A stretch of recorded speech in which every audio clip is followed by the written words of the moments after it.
Good evening सभी को। ये जो महिला पर्यवेक्षक के लिए भर्ती आई हुई है, तो आशा करते हैं कि आपने नोटिफिकेशन बहुत विस्तार से देखा होगा। इसकी चर्चा भी हम कर चुके हैं। इसमें एक बड़ी समस्या ये है, कई दिन से हमको लगातार मैसेज आ रहे हैं कि सर ये जो समय कम है तो इसमें हम कितना पढ़ें, क्या क्या पढ़ें, कौन सी बुक लें। तो सबसे पहले तो आप सिलेबस को बहुत अच्छे से देखें, 1-2 दिन पहले उसको अच्छे से कवर कर लें।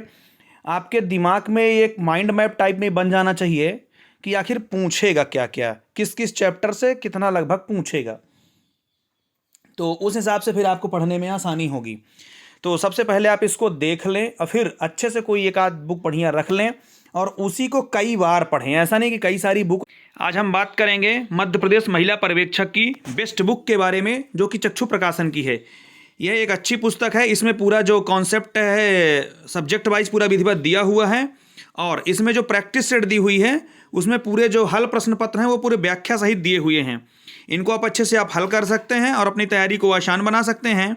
यहाँ पे आप देखेंगे पूरे क्वेश्चन विधिवत सब्जेक्ट वाइज दिए हुए हैं, और इनका जो हल दिया हुआ है वो विधिवत व्याख्यात्मक उत्तर सहित दिया हुआ है। तो इससे आप पढ़ के और अपनी तैयारी को आसान बना सकते हैं और अपनी सफलता निश्चित कर सकते हैं। यहाँ पे आप देख सकते हैं उत्तर व्याख्या सहित है, इस प्रकार पूरा विधिवत समझाया हुआ है। तो जरूर इसको लें और अपनी तैयारी को आसान बनाएं, को रख लें और उसको एक एक बार पढ़ें। ऐसे में पॉसिबल नहीं हो पाएगा। आप कोई भी एक अच्छी बुक रखिए और उसी को कई बार पढ़िए। हम आपको एक बार फिर से दिखा रहे हैं विस्तार से, जो कि एकदम ओरिजिनल है। रूल बुक में आपके ये सिलेबस पड़ा हुआ है, तो इस हिसाब से अगर आप अच्छे से पढ़ेंगे तो ज़रूर सफलता निश्चित होगी। तो सबसे पहला जो खंड है पर्यवेक्षक सीमित सीधी भर्ती के लिए, प्रथम जो खंड है वो पोषण एवं स्वास्थ्य से है। इसमें आपको सबसे पहले पढ़ना है पोषण।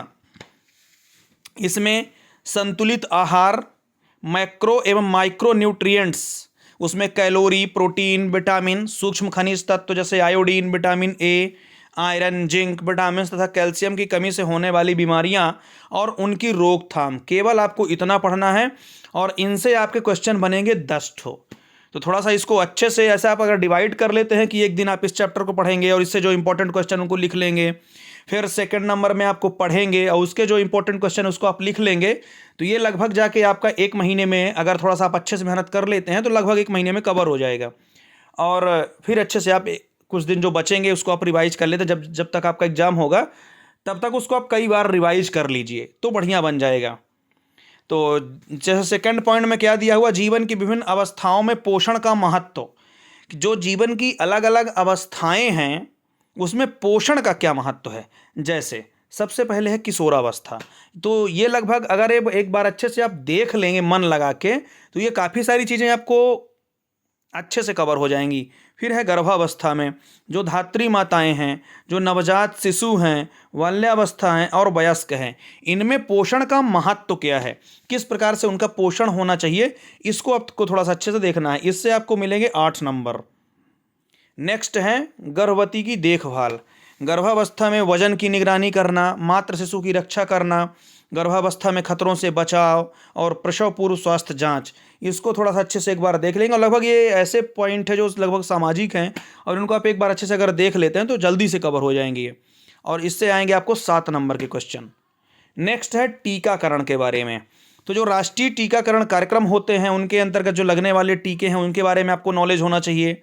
टीकाकरण का महत्व क्या है वो नॉलेज होना चाहिए, और अगर टीका नहीं लगा तो उसका दुष्प्रभाव क्या होगा इसके बारे में नॉलेज होना चाहिए। इससे आपको 8 नंबर के क्वेश्चन देखने को मिलेंगे।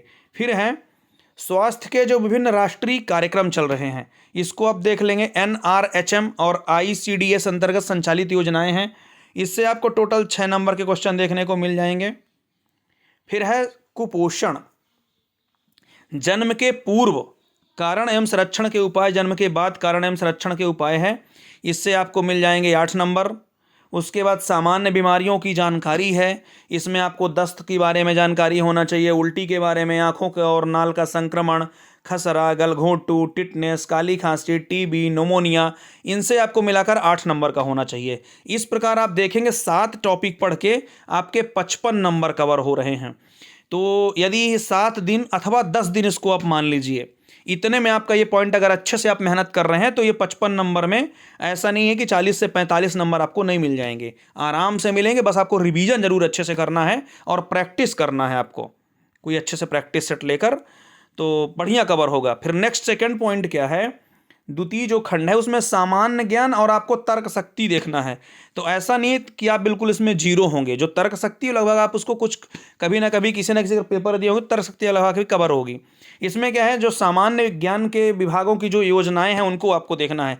पूरा जीके इसमें बहुत ज़्यादा कवर नहीं करना है, इसमें मात्र इतना देखना है कि जो विभाग की अपनी योजनाएं हैं उसके बारे में क्या जीके है, उसका जो सामान्य ज्ञान है उसका ये देखना है। इसमें जो महिला और बाल विकास विभाग की योजनाएं हैं आपको पॉइंट टू पॉइंट मात्र सिलेबस के आधार पर पढ़ना है, तो जल्दी कवर हो पाएगा।